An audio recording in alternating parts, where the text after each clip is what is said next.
Coronavirus is here. We've reached a point at the outbreak where people need to start paying attention, says Catherine Poles, MD, an infectious disease specialist at Penn State Health. Do I think people need to change what they're doing in daily life right this second? No. But I think that people need to be watching the outbreak very carefully and paying attention to things that the Centers for Disease Control and the Department of Health are advising them. A new virus is scary, and COVID-19 can be deadly, but so far it's only been lethal in a small percentage of people. Currently, the death rate is estimated at 2.3% in Wuhan, China and 0.7% for the rest of the world. For comparison, the death rate for MERS, Middle East Respiratory Syndrome, another coronavirus, is 34.4%, while the death rate for flu is roughly 0.1%. However, tens of thousands of people in the US die annually from the flu but not from MERS because the influenza virus is much more contagious. Up to 10% of the population are projected to get the flu every year, and that's even with a vaccine available. COVID-19 appears to be as contagious as the flu, and there's currently no vaccine for the virus, meaning it's possible a large number of people could become infected. Some of those people will likely die from the disease. However, many more people infected with the virus will have relatively mild or even no symptoms and be able to recover at home.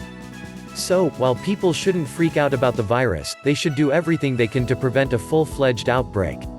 Here's what you can do to prepare. How can you protect yourself from catching the coronavirus? Just like with any virus, basic sanitation and disease prevention strategies are your best bet. It's not sexy, but washing your hands thoroughly, at least 20 seconds with soap and hot water, really can kill the virus. In a pinch, alcohol-based hand sanitizers will work too. Also, avoid touching your mouth, nose, and eyes so that if the virus is on your hands it can't get into your body.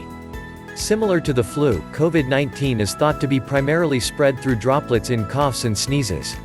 Those droplets can travel up to 6 feet, so if somebody near you is coughing or sneezing, stand back, as you always should during flu season.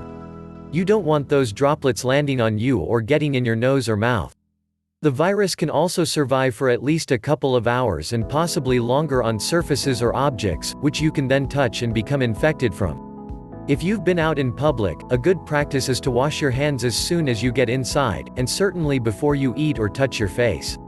Bleach and alcohol-based cleaners are also effective at destroying the virus and good to use on potentially infected surfaces. Even though those don't sound super exciting, they work, and those are things we should be doing, Poles says. What about the surgical masks you see everyone wearing? Experts say there may be some benefit, but just how much is unclear. And if you're wearing it improperly or if you have facial hair, the protection a mask offers is pretty much nil. The common surgical masks are not designed to prevent us from acquiring a viral infection.